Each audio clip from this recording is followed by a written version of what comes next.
Corona के बीच एक और बड़ा संकट देशवासियों पर गहरा रहा है। कोरोना की थर्ड वेव से पहले जान का एक और बड़ा दुश्मन नजर आ रहा है। देश के अलग अलग राज्यों के अस्पतालों से एक रहस्यमय संक्रमण के मामले देखे जा रहे हैं। ये है जायंट किलर म्यूकोमाइकोसिस यानी ब्लैक फंगस। ब्लैक फंगस के देश में 500 से भी ज्यादा मामले सामने आ चुके हैं और इनमें अकेले 52 लोगों की मौत महाराष्ट्र में हो चुकी है।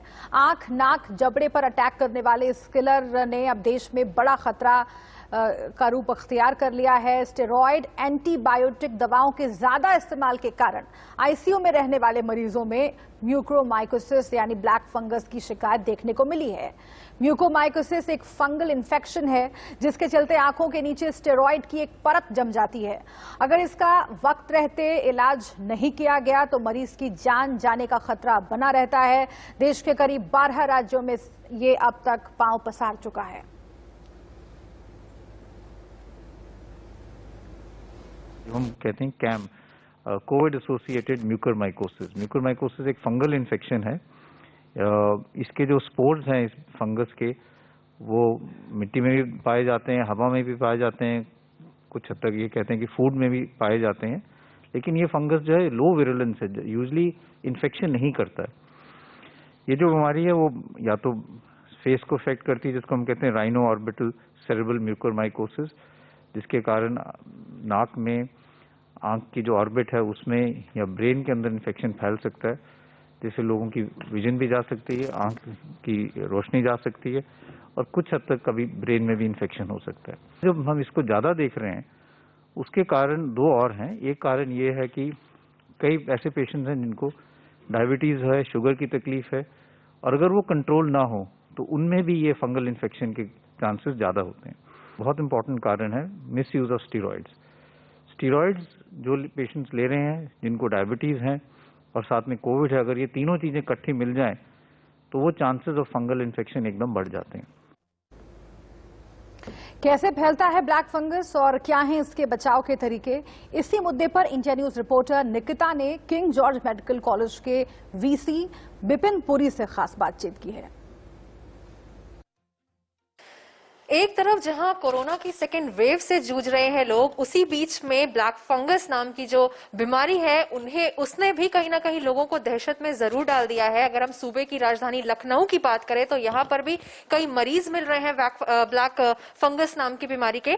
मैं इस वक्त मौजूद हूं केजीएमयू में, हमारे साथ केजीएमयू के वीसी हैं, उनसे जानेंगे क्या कुछ सिम्टम्स है इस बीमारी के और फिलहाल यहाँ पर कितनी संख्या में मरीज भर्ती हैं। सर, सबसे पहले तो ये जानना चाहेंगे कि ब्लैक फंगस से क्या लोगों को एक्चुअली डरने की जरूरत है? बिल्कुल डरने की जरूरत है। जैसा कि आपको मालूम है, ये इस ब्लैक फंगस किस सेटिंग में, क्लिनिकल सेटिंग में होता है। जैसे आपको मालूम है, अनकंट्रोल्ड डायबिटीज, जिनका इम्यूनो सप्रेशन जिन मरीजों का हो, हाई ऑक्सीजन थेरेपी, एंड इन मरीजों को अगर आप कोविड की इन्फेक्शन हो जाए, so they are predisposed to mucormycosis which is called as black fungus. Issue ये है कि ब्लैक फंगस म्यूकोरमाइकोसिस की मॉर्बिडिटी और मोर्टेलिटी बहुत हाई है, स्पेशली बिकॉज जैसे कि आपको मालूम है, पहले तो ये साइनसेस में इन्फेक्शन होती है। It can go into from the sinuses, it can go to the brain and it can go to the eyes. And जब ऐसा होता है तो इसकी मोर्टेलिटी 60 to 70% तक हो सकती है। तो इसलिए हमें पहली बात तो इसको प्रिवेंट करना चाहिए जहां तक हो सके। एंड अगर म्यूकोरमाइकोसिस होता है तो बहुत अग्रेसिव ट्रीटमेंट करने की जरूरत है। सर, क्योंकि लोगों की डेथ्स भी हो रही हैं और अगर हम केजीएमयू की बात करें तो फिलहाल यहाँ पर ब्लैक फंगस से कितने मरीज एडमिट हैं और किस तरीके से उनका इलाज चल रहा है? देखिए, आज तक इस सेकंड वेव के दौरान हमारे पास करीब आज सुबह तक 24 मरीज ब्लैक फंगस के आ चुके हैं। एंड उसमें से सभी मरीज स्टेबल हैं, उनका इलाज चल रहा है, एक्सेप्ट फॉर वन पेशेंट जो अभी अनस्टेबल है आईसीयू में। जिसका ऑपरेशन हो चुका है बट पेशेंट अभी अनस्टेबल है।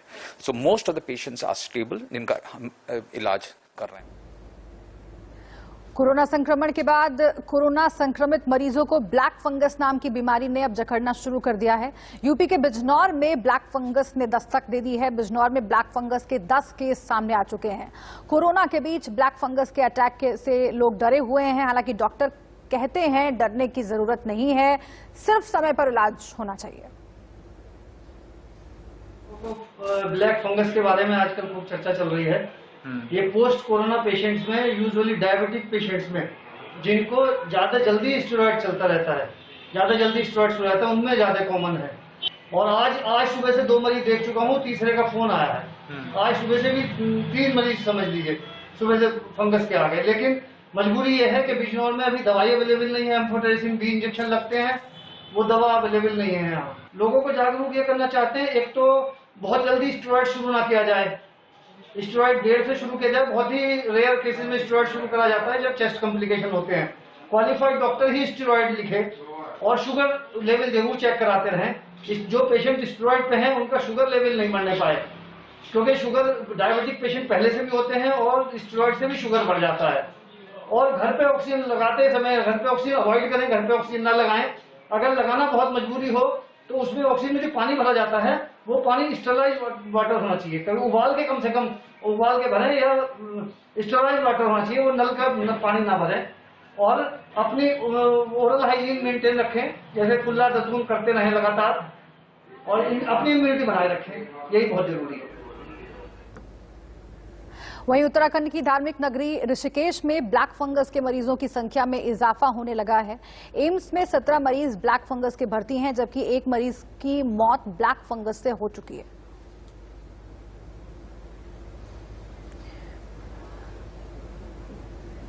महाराष्ट्र, गुजरात के बाद यूपी में ब्लैक फंगस के ज्यादा मामले देखे गए हैं। अकेले लखनऊ में अलग अलग अस्पतालों में करीब 24 मरीज भर्ती हैं, जबकि 2 मरीजों की मौत हो चुकी है। क्या है इसके बचाव के तरीके, इस बारे में इंडिया न्यूज रिपोर्टर जय शुक्ला ने लखनऊ के SGPGI के सीनियर प्रोफेसर डॉक्टर सुशील अम्बेश से बातचीत की।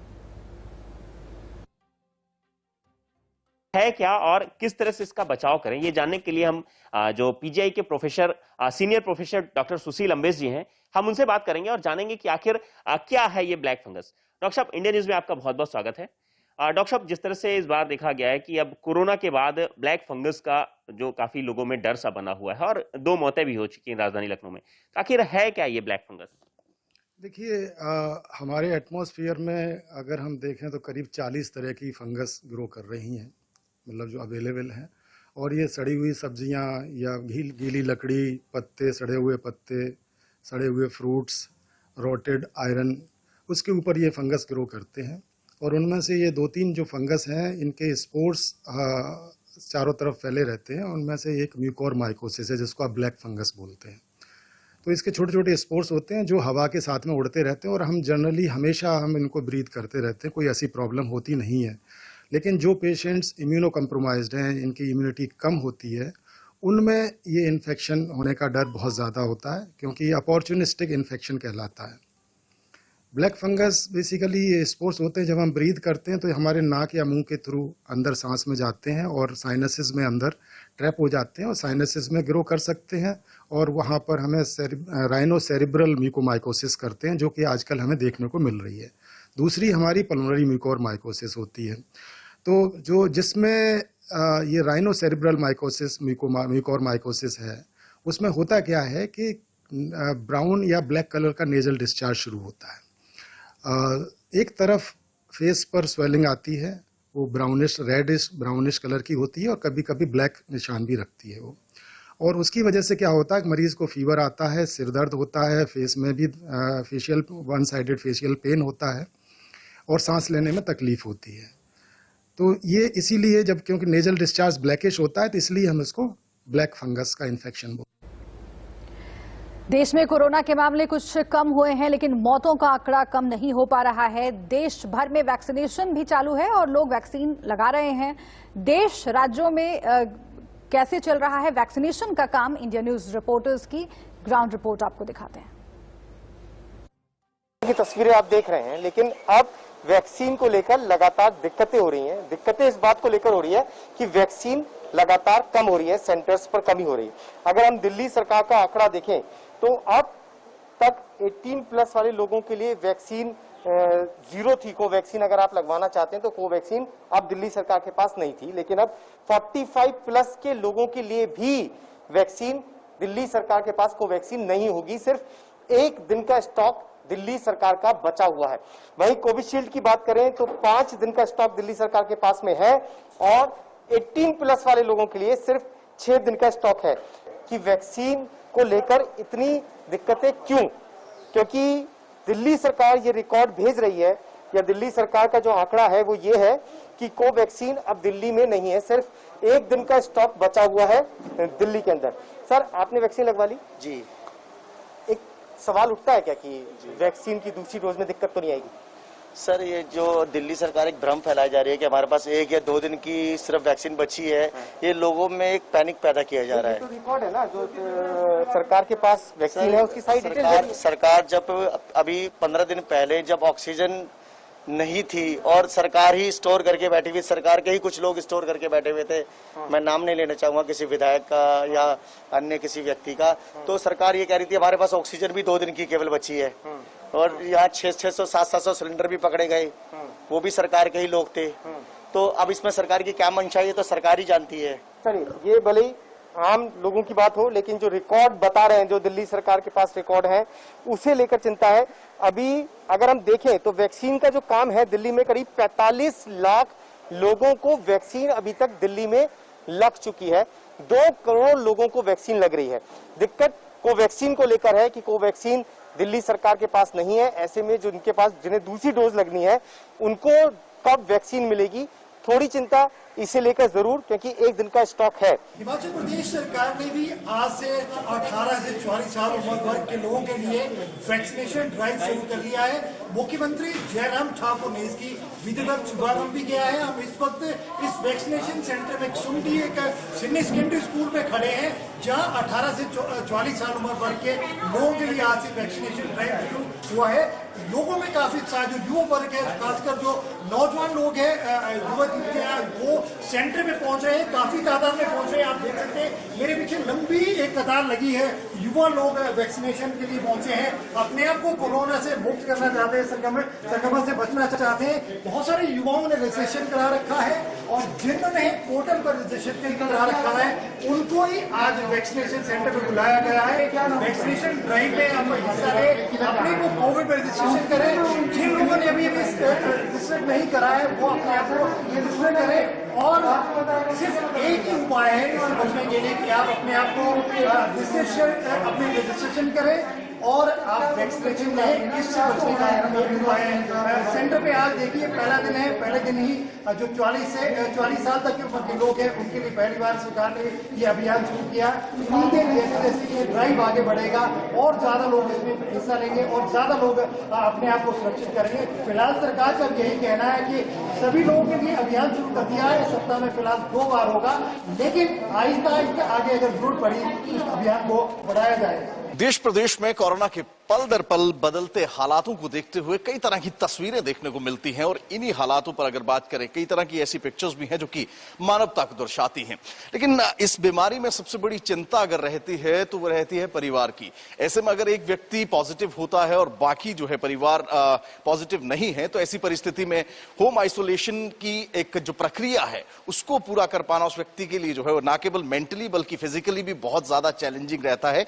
इसी को लेकर अलग अलग आइडियाज जो हैं वो कहीं ना कहीं जमीन धरातल पर उतरते नजर आ रहे हैं। इस समय हम सन सिटी यहां पर सोसाइटी में मौजूद हैं और आप यहां पर देख सकते हैं कि इस सोसाइटी की ओर से जो है एक इनिशिएटिव लिया गया है। ये 12 बेडेड कोविड सेंटर यहां पर तैयार किया गया है। ऑक्सीजन सिलेंडर्स और तमाम जो रिक्वायरमेंट रहती है मैकेनिज्म या मशीनरी की, उसके साथ ऐसी परिस्थितियों में अगर कोई व्यक्ति कोविड पॉजिटिव होता है और होम आइसोलेट वो नहीं होना चाहता तो इन कोविड सेंटर्स का इस्तेमाल जो है वो कर सकता है।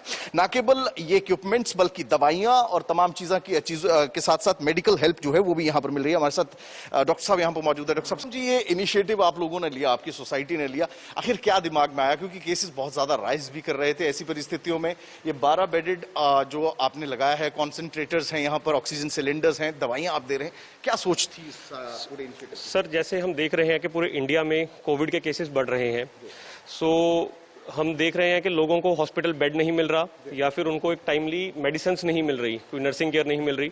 सो ये एक सोसाइटी है सन सिटी परिक्रमा, सेक्टर 20 पंचकूला में। सो इस सोसाइटी में कहीं 700-800 फैमिलीज ऑलरेडी रह रही हैं।